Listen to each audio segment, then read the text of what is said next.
We've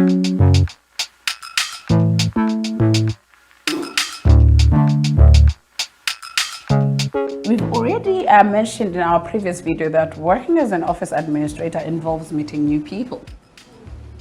Office administrators interact with people in and outside their organization, so it is important that they make the best first impression all the time. You will be in situations where you'll have to introduce yourself to others or introduce people to each other. Creating effective introduction involves projecting warmth and confidence. When you introduce yourself, stand up straight, relax, and establish eye contact. State your first name and your last name. Depending on the situation, you may also state your affiliation or your position in the organization. Example, hello, I'm Jennifer Nkosi. I'm the office administrator at Masefunde. When the person is given their name, repeat in acknowledgement. It is nice to meet you, Mr. Msizi, or it's nice to meet you, Tam. Repeating their name is an acknowledgement that you heard the introduction. When you're networking, it's not just about presenting yourself. You may also find yourself introducing two strangers to one another. In a work environment, make introductions based on a person's seniority and an organization. This is regardless of age or gender. When you're making an introduction, present a person with lesser status to the person with higher status.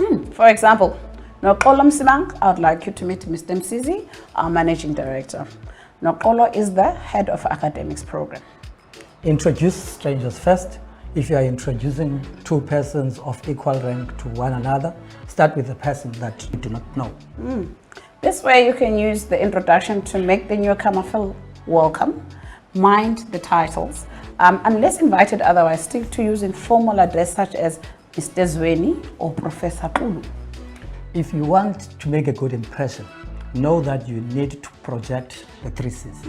First C, confidence. Have a straight but relaxed posture. Hold your head high and steady. Do not slouch or slump. Move in a natural manner, unaffected manner, while maintaining the eye contact with the people that you're talking to. Second C is competence. You need to show knowledge of your work. Know your way around what's being talked about in any space that you're in. Be prepared for any meeting. Bring supportive materials to emphasize your points. Answer questions in a clear and professional manner. Avoid using the usage of slang or your technical jargon, and you ask relevant questions. Third C, credibility. Show people that they can trust you. Arrive on time. Be presentable. Be mindful of dress code. Keep true to your word. Meeting new people can be nerve-wracking for some people. Just the thought of making contact can make one nervous. The need to impress another person can also be a lot of pressure. One of the ways to minimize nervousness when you're meeting new people is to be informed. If possible, take time to research about the people you're going to meet, their work, values, and preferences. Knowing what is expected from you can prepare you adequately. Going into a situation blind can amplify your nervousness. Networking is a skill, which means that you can develop it as you practice. Practice your introduction in front of a mirror and note what you need to improve. You can also practice it with peers. Get feedback from others about the kind of impression you make. Try to meet as many people as you can. The more you do it, the easier it gets.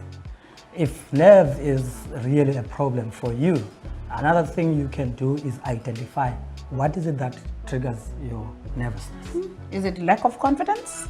Is it fear of authoritative people? Awareness can help you catch yourself in time and respond accordingly. Believe in what you have to offer.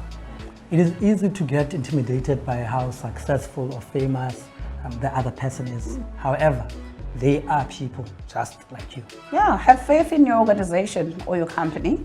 Have faith in your personal worth. Adopt the mindset that you are going to give them a service, and it is your duty to not let them miss the opportunity of meeting you.